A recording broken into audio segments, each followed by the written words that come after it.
L'invité politique de Gérard Leclerc sur Radio Classique et Paris Première. Ramayad, vous présentez donc, alors que vous n'avez pas de mandat, que vous n'avez plus de parti depuis que vous avez été exclu de l'UDI, et qu'il y a déjà une quarantaine de candidats. Alors pourquoi se présenter ? Il n'y a pas un côté un peu, excusez-moi, un peu narcissique ? Alors j'ai été membre du gouvernement plusieurs fois, ambassadeur. J'ai une expérience gouvernementale et politique de 10 ans.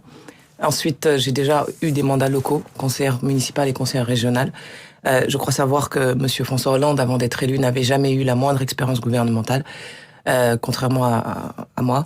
D'autre part, vous parlez de mon exclusion. C'est une légion d'honneur pour moi, parce que c'est au nom de la lutte contre la corruption dans les partis politiques, et je l'assume parfaitement.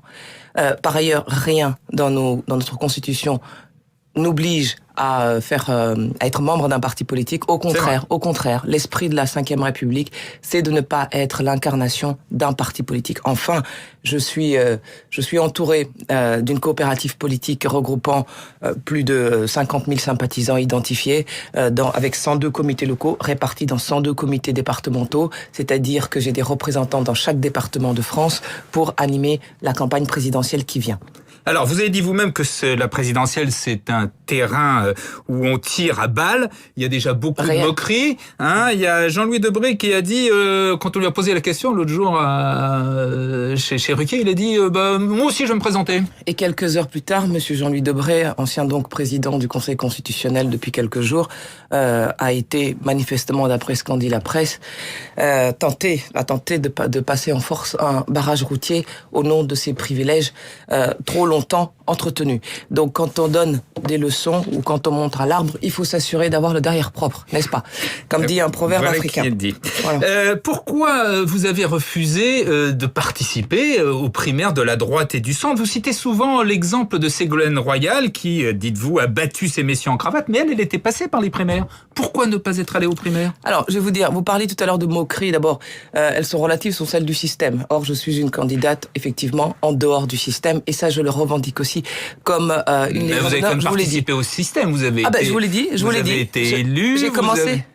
Alors, c'est bien de vous contredire ainsi. C'est bien. Non, vous l'avez été, je parlais dans le passé. D'accord. Donc il faut être ministre aujourd'hui pour être légitime à se présenter à l'élection présidentielle. Moi, je conseillerais aux ministres actuellement en place de ne pas se présenter à l'élection présidentielle parce que, vu leur bilan, ce n'est même pas la peine d'y penser. Mais j'ajouterais que vous parlez de Ségolène Royal. Effectivement, la candidature de Ségolène Royal avait été accueillie par des moqueries parce que c'est une femme. Et bien qu'elle ait eu un parcours politique, on en pense ce qu'on veut, qu'on partage ou non ses convictions, elle n'avait pas à rougir de devoir se présenter de la même manière. Donc, mais pourquoi vous ne participez pas à ce qui est quand même votre famille de pensée ? Ce n'est pas la centre. Si, vous avez Monsieur Leclerc, arrêtez s'il vous plaît de vous contredire. Vous ne pouvez pas affirmer que je n'ai aucun parti politique et me jusque-là, vous avez été élu, c'était à droite et au centre. Expliquez aujourd'hui que c'est ma famille politique. Il faut savoir ce que vous dites. Je vous rappelle. Vous avez été ministre de Nicolas Sarkozy. Vous avez été élu sous l'étiquette UMP, UDI. Je sais que vous n'aimez pas. Vous n'aimez pas. Alors je n'ai jamais été élu sous l'étiquette UDI, puisque précisément. Vous êtes présenté sous l'étiquette UDI, pardon. Non plus. Je précise, Colombe, c'était c'était sans étiquette. Et je préciserai d'ailleurs que la seule fois où je me suis présenté, où j'ai perdu des élections, où je me suis présenté en mon nom personnel, j'étais sans étiquette politique. Et l'UMP avait eu, donc ma soi-disant famille politique, avait eu la gentillesse de m'envoyer un adversaire, un représentant UMP en face de moi. Et résultat, on a tous les deux perdu au profit de la gauche. Contrairement à ces messieurs, en effet, qui n'ont jamais été élus sur leur nom, ou même été candidats sur leur nom, contrairement à moi-même, et qui l'ont été sous l'étiquette de tous les partis politiques possibles, imaginables. Vous revendiquez pas de droite. C'est bien plus simple. Non, je ne dis pas ça. Je dis simplement que je sais où j'ai commencé ma vie politique, et je sais aussi que lorsque j'y étais, cette famille politique-là n'en était pas une parce qu'elle ne m'a jamais rien épargné. Au contraire, j'en étais une dissidente, et les Français en sont témoins à plusieurs reprises, lorsque j'ai été visiter et apporter mon soutien en tant que secrétaire d'État aux droits de l'homme à des squatteurs, qui ont été appelés des squatteurs à Aubervilliers, qui avaient été expulsés, lorsque j'ai porté aux Nations Unies la charte de dépénalisation de l'homosexualité au niveau international, lorsque je n'acceptais pas effectivement que la France se compromette avec certaines dictatures dans le monde. Donc j'ai toujours été une dissidente de cela.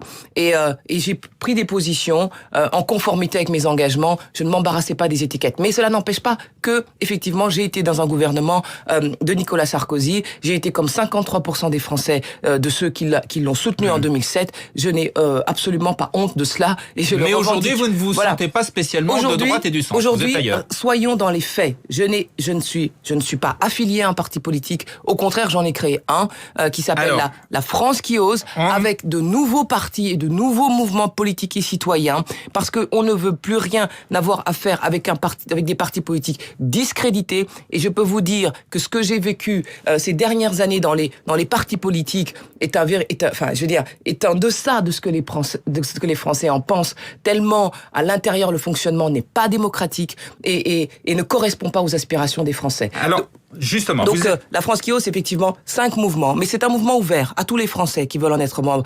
C'est un mouvement ouvert, mais c'est un mouvement qui, effectivement, a des partis fondateurs. Je pense par exemple à Démocratie 21, qui est un groupement d'associations. Je pense par exemple au Rassemblement éco-citoyen, qui était membre du parti de Corinne Lepage que vous aviez reçu tout à l'heure. Je pense aussi au Parti libéral-démocrate. Sur la question des entrepreneurs, c'est très important d'avoir le Parti libéral-démocrate à mes côtés, je les en remercie. Je pense aussi au Cercle de la diversité, qui était à l'UMP il y a encore quelques jours et qui a décidé de me soutenir. Et permettez-moi de terminer en ce jour où effectivement on commémore les 30 ans de Tchernobyl. C'était le 26 avril 1986. Ce réacteur numéro 4 explosait en Ukraine avec des conséquences, même en France, contrairement à ce qu'on avait dit à l'époque, jusqu'à aujourd'hui encore. Eh bien, le soutien de l'Alliance écologiste et indépendante. Alors, voilà le rassemblement qui est autour de moi. Et ça fait effectivement 50 000 sympathisants dans le pays. Alors, vous présentez, dites-vous, un projet novateur. En quoi il est novateur? Vous dites que vous voulez rendre le pouvoir aux Français. Tout le monde dit un peu ça. Alors concrètement, qu'est-ce qu'il y a de nouveau dans votre formation, dans votre programme? Tout le monde ne le dit pas. Moi, je considère... non, au contraire, je considère que par rapport à tous ces messieurs qui se présentent, parce qu'il y a des chances que finalement je sois la seule candidate à la présidentielle femme dans cette élection, avec Nathalie Arthaud peut-être, mais je considère que rendre le pouvoir... Vous savez, ceux qui disent, il faut quand même les confronter à leurs actes. Il est clair que lorsque je parle de rendre le pouvoir aux Français et à la France, je le dis à partir d'actes que j'ai aussi commis par le passé de par mon engagement.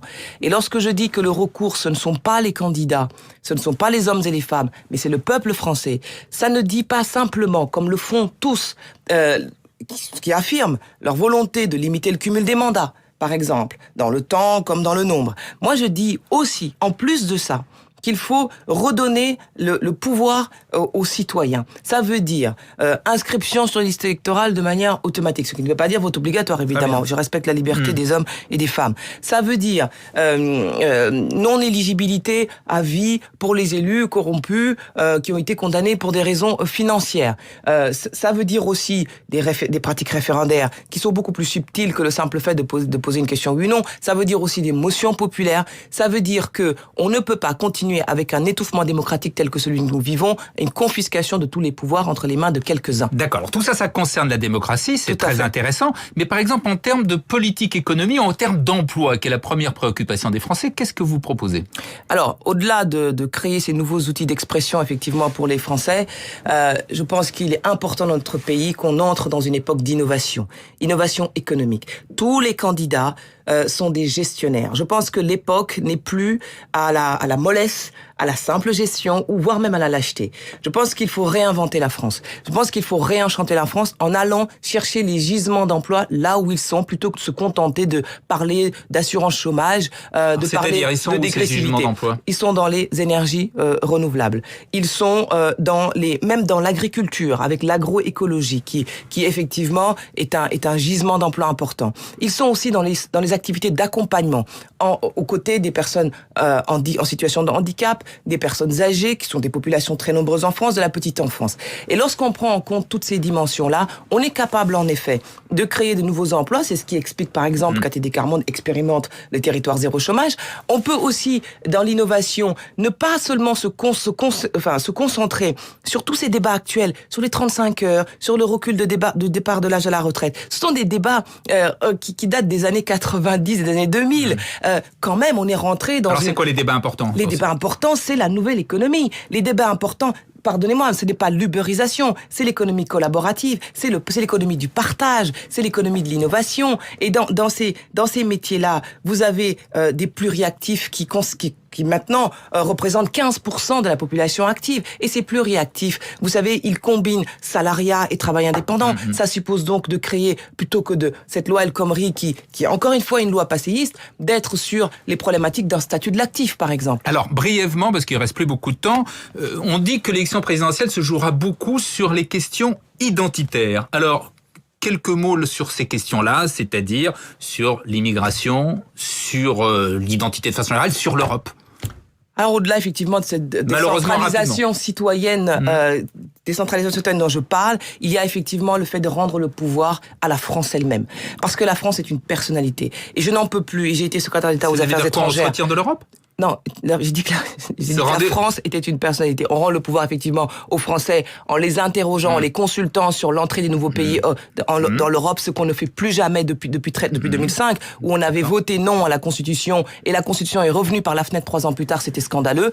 Et donc aujourd'hui, je pense que la France doit cesser de se banaliser, devenir sa nouvelle vocation, à mon avis, pardon de la formule, j'aurai peut-être l'occasion dans d'autres émissions de l'expliciter, une puissance médiatrice, comme dit le géographe Michel Fouché. Ça veut dire être aux côtés des grandes organisations internationales qui ne sont plus des États, être aux côtés des pays du Sud qui aujourd'hui maîtrisent l'agenda du monde. Et la France ne cesse de se banaliser parce qu'elle mène les guerres de l'Amérique. Pourquoi est-on allé mettre le feu en Libye? Pourquoi a-t-on abandonné l'Afrique au moment où elle décollait en termes de croissance et qu'elle domine économiquement aujourd'hui? Pourquoi vantons des armes à l'Arabie Saoudite alors que par ailleurs on se désole qu'elle finance nos mosquées? Il y a une incohérence dans une politique étrangère et c'est important qu'elle retrouve son rôle. Merci. En un seul mot, vraiment, les 500 parrainages, vous y croyez ?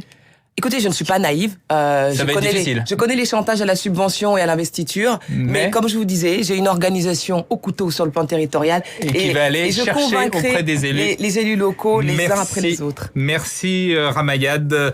On se retrouve dans quelques instants sur Paris Première et sur Radio Classique, le flash de Sophie Paolini, la revue de presse de Lucille Bréau. Avant Accord, Désaccord, Stéphanie Marteau et Aziz Zemmouri pour l'Élysée Off.